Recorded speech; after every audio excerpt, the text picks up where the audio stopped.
साल 1536, Tudor London. सुबह की धुंध अभी पूरी तरह छंटी भी नहीं थी। मैंने जैसे ही अपनी आंखें खोली, मेरे सामने एक ऐसी दुनिया थी जो किताबों में पढ़ी थी, फिल्मों में देखी थी, लेकिन कभी महसूस नहीं की थी। और सच कहूं, पहली सांस लेते ही मुझे लगा कि शायद यह फैसला मेरी जिंदगी की सबसे बड़ी गलती थी। हवा में मछली की तेज गंध थी, लकड़ी के धुएं की महक थी, और कुछ ऐसी बदबू भी थी जिसे शब्दों में बयां करना लगभग नामुमकिन था। मैं तुरंत समझ गया, ये 21वीं सदी नहीं है। मैं सचमुच 1536 के लंदन में खड़ा हूं। योजना बेहद साधारण थी। सबसे पहले अपने सराय यानी इन में चेक इन करना, फिर शहर के बाजारों में घूमना, लोगों की जिंदगी को करीब से देखना, उनका खाना खाना, उनकी दुनिया को महसूस करना, और शाम को इंग्लैंड के सबसे चर्चित राजा से मुलाकात करना, हेनरी अष्टम। जी हां, वही हेनरी 8, जिसका नाम इतिहास की सबसे विवादित शख्सियतों में गिना जाता है। लेकिन उससे पहले मुझे इस शहर को समझना था, और शहर को समझने का सबसे अच्छा तरीका है उसकी गलियों में खो जाना। जैसे जैसे मैं आगे बढ़ा, मेरी नजर ऊपर उठी, और जो मैंने देखा वो हैरान कर देने वाला था। यहां की इमारतें सीधी नहीं थी, वे एक दूसरे की ओर झुकी हुई थी, मानो दोनों इमारतें एक दूसरे को सहारा देकर खड़ी हों। लकड़ी के ढांचे, छोटी खिड़कियां, टेढ़ी मेढ़ी दीवारें, और हर तरफ इतिहास। ऐसा लग रहा था जैसे किसी ने पूरा शहर समय में फ्रीज कर दिया हो। कुछ ही मिनट बाद मैं अपनी सराय के सामने खड़ा था। The Boar's Head Inn. नाम सुनकर ही थोड़ा डर लगा, लेकिन 1530 के दशक में ऐसी सैकड़ों सराय पूरे लंदन में मौजूद थी। यही लोग खाते थे, यही पीते थे, यही रुकते थे, और यही घोड़ों को बांधते थे। लेकिन सबसे महत्वपूर्ण बात, यही उस दौर का सोशल मीडिया था। यही खबरें फैलती थी, यही अफवाहें जन्म लेती थी, और यही आम लोग सत्ता के बारे में बात करते थे। मैं अंदर गया। छत इतनी नीची थी कि मुझे झुकना पड़ा। लकड़ी की सीढ़ियां इतनी संकरी थी कि लगता था किसी बच्चे के लिए बनाई गई हों। कमरे तक पहुंचते पहुंचते मुझे महसूस हुआ कि शायद ट्यूडर इंग्लैंड के लोग सचमुच हमसे छोटे कद के थे। कमरे का दरवाजा खुला और मैं ठिठक गया। कमरा बेहद साधारण था। बिस्तर था, लेकिन गद्दा नहीं। उसमें भरा था सूखा भूसा, वही भूसा जो आज घोड़े खाते हैं। मैंने हाथ लगाया और महसूस किया कि यही मेरा बिस्तर था। फिर मेरी नजर कमरे के कोने पर गई, और वहां था मेरा बाथरूम, या यूं कहिए एक मिट्टी का बर्तन। बस वही शौचालय था। मैं खिड़की के पास गया। नीचे पूरी ट्यूडर दुनिया जिंदा थी। लोग चिल्ला रहे थे, घोड़े दौड़ रहे थे, बच्चे भाग रहे थे, व्यापारी ग्राहकों को बुला रहे थे, और ये सब बिना किसी फिल्टर के मेरे सामने था। मैंने फैसला किया कि अगर मुझे घुलना मिलना है तो कपड़े भी बदलने होंगे। कुछ देर बाद मैं पूरी तरह ट्यूडर पोशाक में था। अंदर लिनन की परत, उसके ऊपर ऊनी कपड़े, फिर भारी ओवरड्रेस, और सिर पर टोपी। सच कहूं, बहुत खुजली हो रही थी, लेकिन इतिहास में फिट होने की कीमत चुकानी पड़ती है।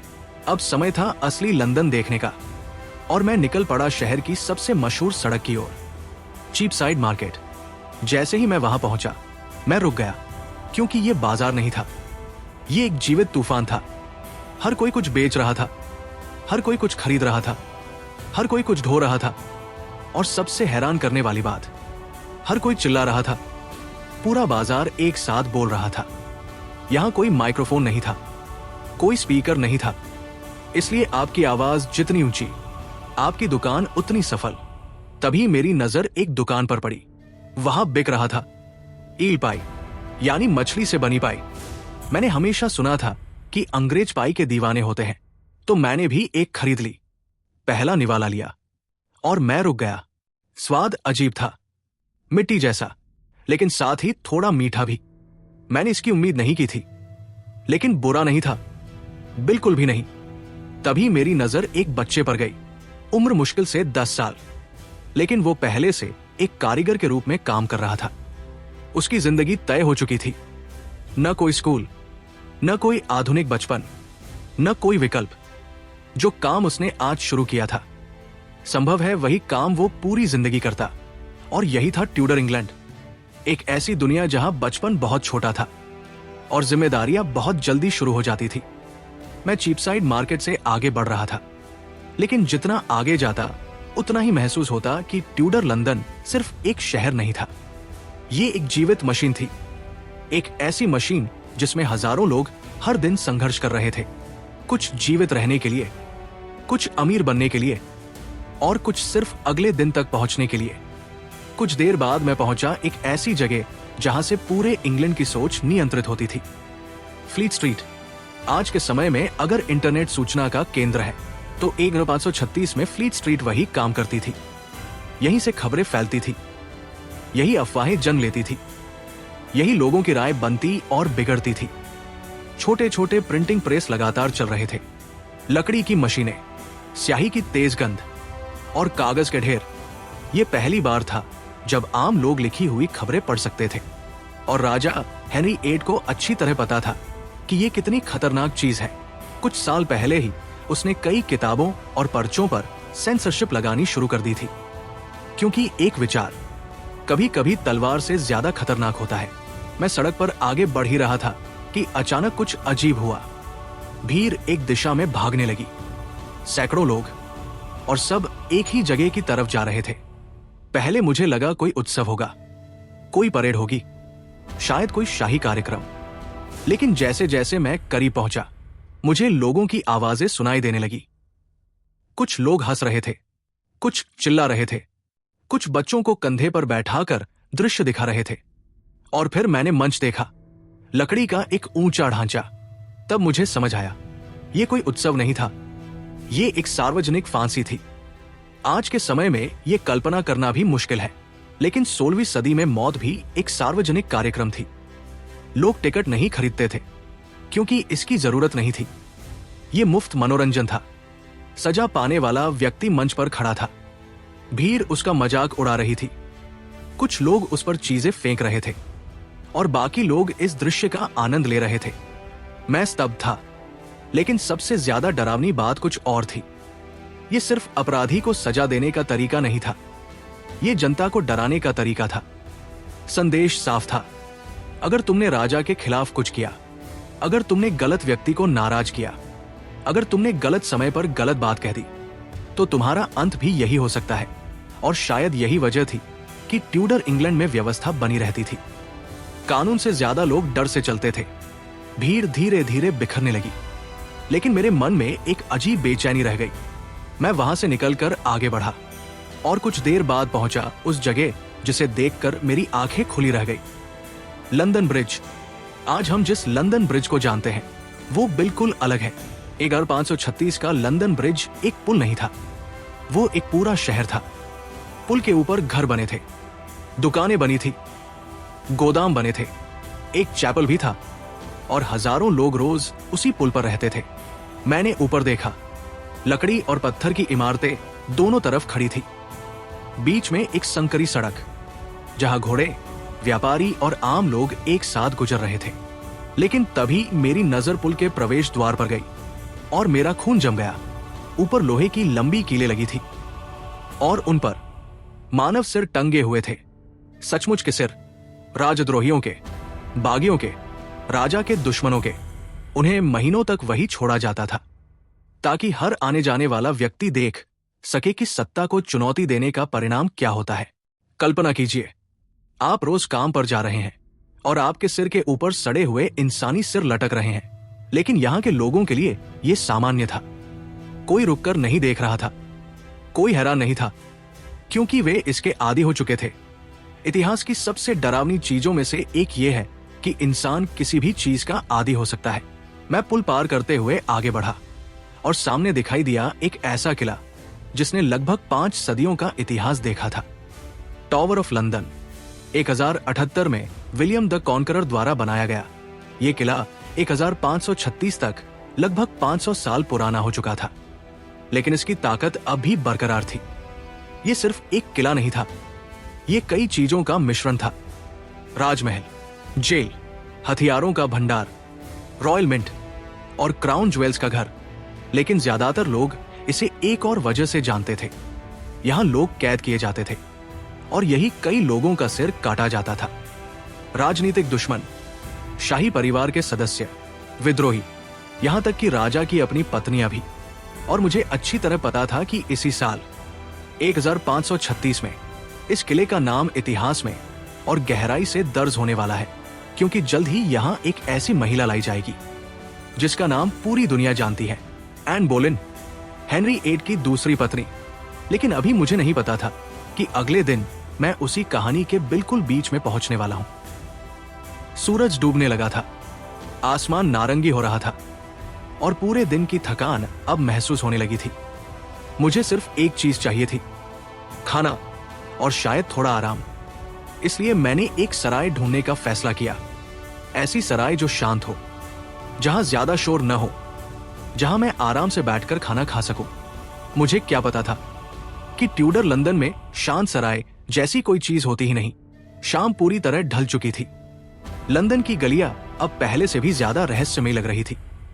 कोई स्ट्रीट लाइट नहीं, कोई बिजली नहीं, सिर्फ मशालों की टिमटिमाती रोशनी, लकड़ी के घरों की लंबी परछाइयां और हर तरफ इंसानी आवाजों का शोर।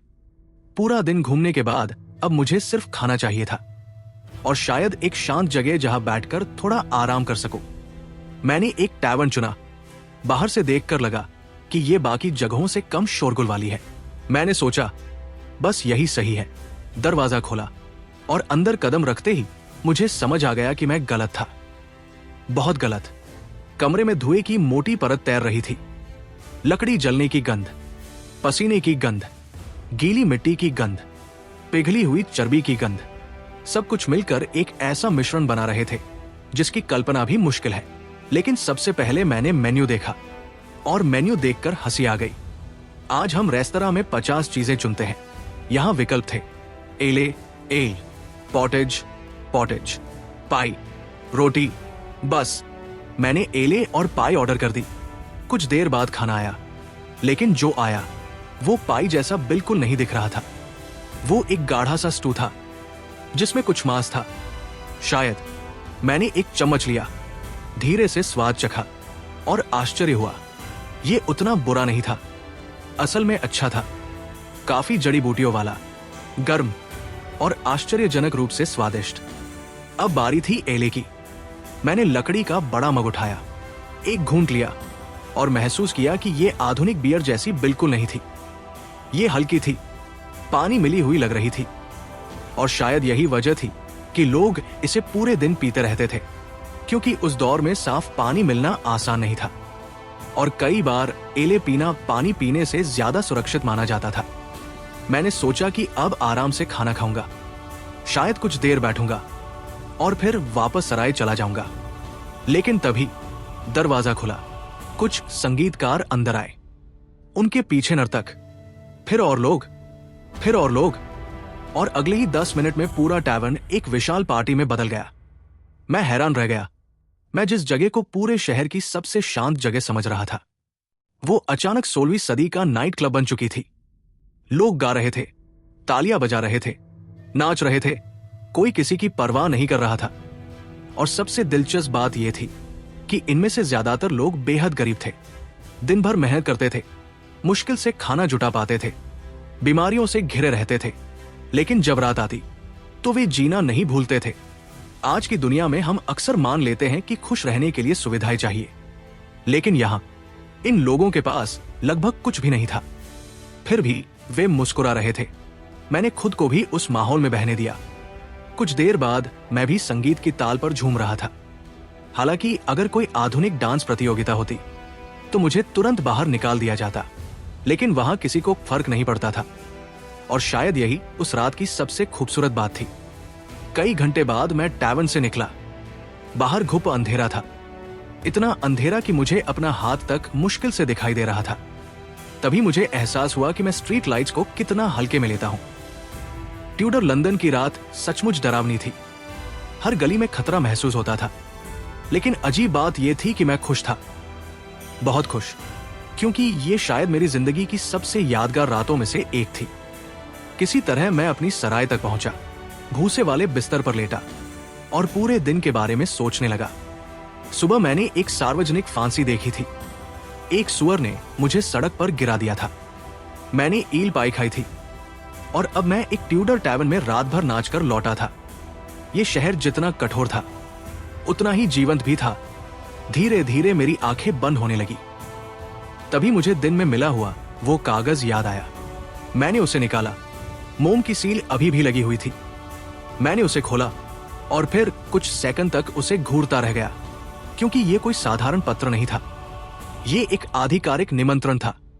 भेजने वाला था किंग हेनरी VIII। मुझे अगले दिन हैम्पटन कोर्ट पैलेस बुलाया गया था, राजा से मिलने।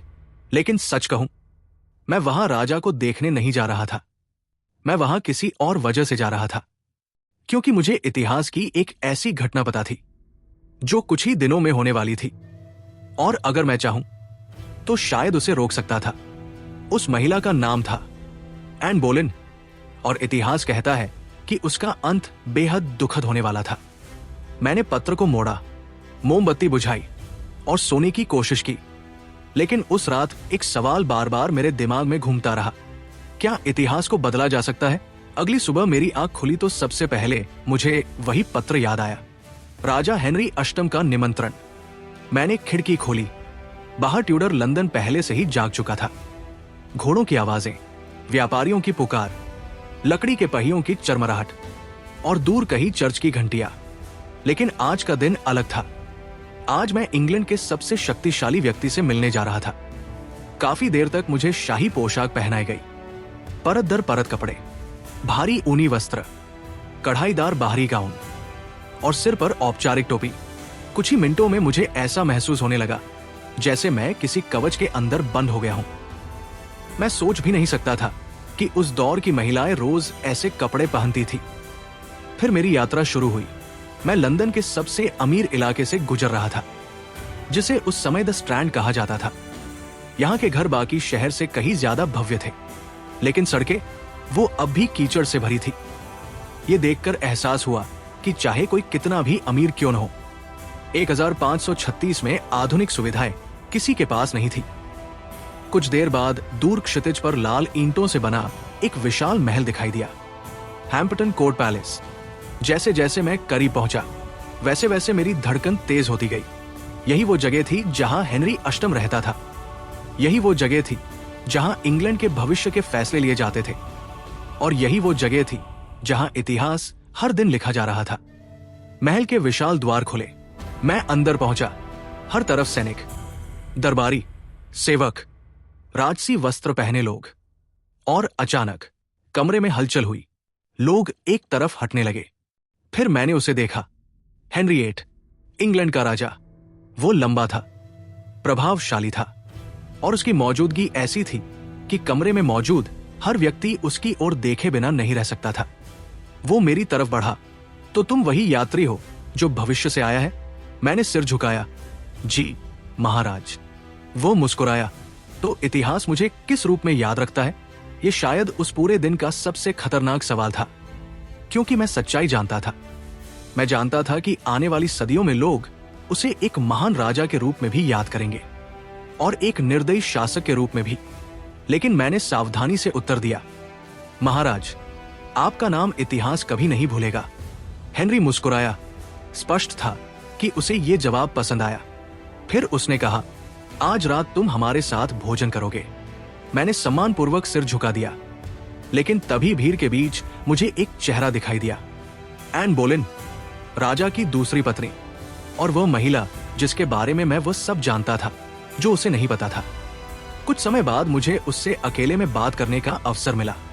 मैंने धीमी आवाज में कहा, महारानी, आपको यहां से चले जाना चाहिए। वो चौंक गई। क्या कहा तुमने? आप खतरे में हैं। उसने कुछ क्षण तक मुझे देखा, फिर हल्की मुस्कान के साथ बोली, राजा मुझे कभी नुकसान नहीं पहुंचाएगा। उसकी आवाज में पूरा विश्वास था। और तभी मुझे एहसास हुआ, इतिहास इसलिए नहीं बनता क्योंकि लोग भविष्य नहीं जानते। इतिहास इसलिए बनता है क्योंकि लोग वर्तमान पर भरोसा करते हैं। और एन बोलेन को अभी भी हेनरी पर भरोसा था। मैं कुछ और कह सकता था, लेकिन क्या फर्क पड़ता? क्या इतिहास बदला जा सकता था? शायद नहीं। कुछ घंटे बाद शाही भोज शुरू हुआ। लंबी मेजें, सैकड़ों मोमबत्तियां, चांदी के बर्तन, संगीत और दर्जनों व्यंजन। मैं अब भी समझ नहीं पा रहा था कि कौन सा चम्मच किस काम के लिए है, कौन सी प्लेट पहले इस्तेमाल करनी है, किस क्रम में खाना खाना है। सच कहूं तो मैं पूरी तरह घबराया हुआ था, लेकिन भोजन शानदार था।